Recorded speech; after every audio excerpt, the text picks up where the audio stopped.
Hey guys, Uncle Ray.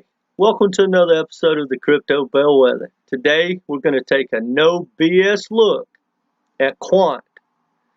And this is a non-biased look, and I want to inform you of the information that I received going down the rabbit hole. I want to provide it as simple and as sufficiently as possible, and my goal is to give you the information that you can make an informed decision. Now it trades under the symbol QNT. Now when I went down the rabbit hole, the first thing that I do is check the fundamentals. The founders are outstanding. The team is extremely strong and extremely brilliant, which a lot of blockchain developers are very intelligent, but these guys seem to be a little bit of a cut above the rest.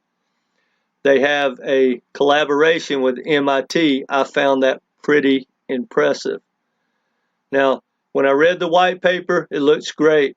The roadmap is strong. They know where they're going and they know how to get there.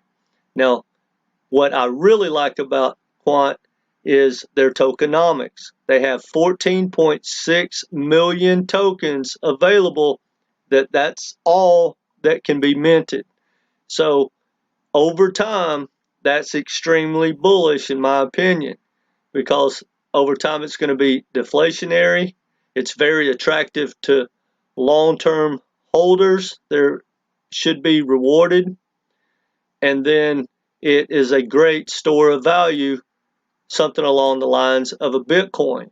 So it doesn't get any better than that, in my opinion. Now, they solved the problem of distributed ledger technology. And the problem is that every blockchain has its own ledger, but they can't read each other, or they can't connect.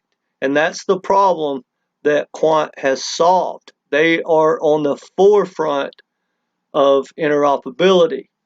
And the reason it is so important, and I think the outcome, the future with Quant is so big, is because of the application and the demand. Because pretty much for us to create a decentralized Web3, metaverse, flying cars, banking, for all that to connect, we have to join together and basically have bridges and highways and connectivity. And that's what Quant does. I can't tell you how important that really is. I can't tell you enough.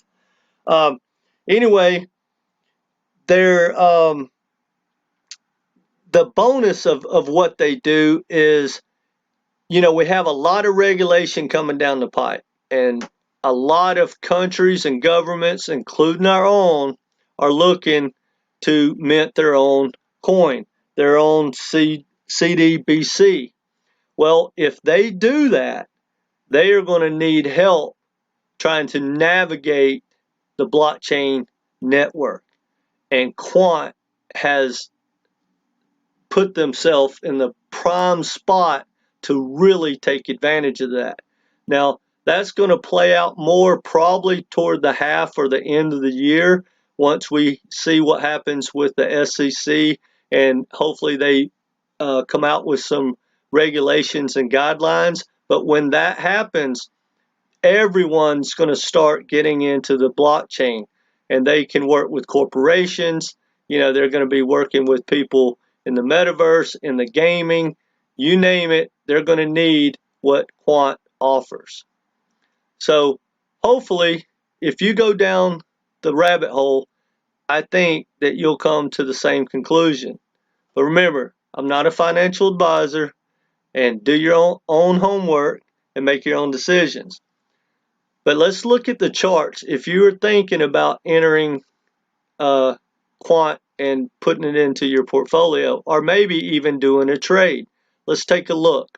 Now, if you're not a trader or really familiar with what you want to look for, this chart really excites me. Now, this is the daily chart. It's going straight down. Now let's look at the 7-day. It's going even more down. The 1 month, I love it. It's going down. Now bear with me because this is important and it's awful exciting.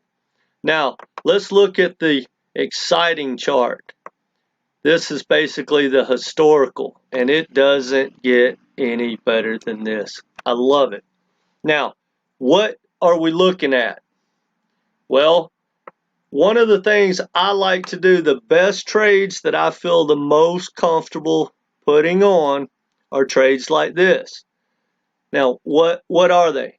Well, I didn't get into Quant when, bear with me, when it was right here. And those are very hard to track down and figure out which ones are going to be the superstars and have real utilities. Well, we already know that. And so if you go through and study these charts and study these cryptos like I do, you'll see that this is very common. Because think about the people that got in right in here. They 6-fold, 60-fold, 600-fold, 500x, 5000x. And so they're going to take profit. And then depending on what Bitcoin is doing and the rest of the market, which is what happened right in here, if the market would have stayed strong, I feel confident that this would have went up from there. But Bitcoin broke down, and so did the rest of the market for the most part. Now, what normally happens after you have this huge run up and you know this coin has value, real world long-term value, it's going to probably fall down. Now it's actually getting lower than I expected, but it's probably going to just trade sideways right here for a while. But then it should go back up and definitely retest this high immediately. So even if you wanted to trade it, you could look to enter right here and trade when it hits that resistance. But here's my suggestion. And again, not financial advice. This is just what I'm doing. If you go ahead and look, follow the 1-minute chart and the 1-day chart, and when it looks like it starts to consolidate and maybe hit a bottom, go ahead and put on about half your position. So let's say we get in right here. Let's just say at 125. Well, you're in at 125 for half your position. If it goes down a little more, add another 25%. If the bottom falls out, which would be great, then put your other 25% in. So now when it gets back up to the old bottom, which is the new floor or new top, you're already in great position. And when it starts to test this resistance, you might want to go ahead and take a little bit of profit. Depends on if you're short term or long term. But what I think is going to happen and why I feel so comfortable, if this falls apart, I'll just cut my computer off and hold it, because I feel that it's going to be around for a long, long time, and this is just a sale. Now, if everything works out this year and Bitcoin starts to run, and let's say Bitcoin charges to the $100 or the $100,000, this thing should take out its old high and then some. And even if it doesn't run higher than that, you have 3x'd your money. So I feel there's a pretty low risk of buying down in here, right? Anywhere from where it's at now to right here, that's a pretty good risk reward. Now, again, that's just my opinion. This is not financial advice, but take a look at Quant, because I think it is a good long-term investment. I think, having a little bit in everyone's portfolio would be wise. But again, not a financial advisor. Now, if you haven't subscribed, please do so. Leave some comments. If you have any questions, please leave those as well. Hit that like button. We're trying to grow this community. That really helps us out. Smash the bell so you don't miss any notifications, and share with like-minded people. Take care, guys.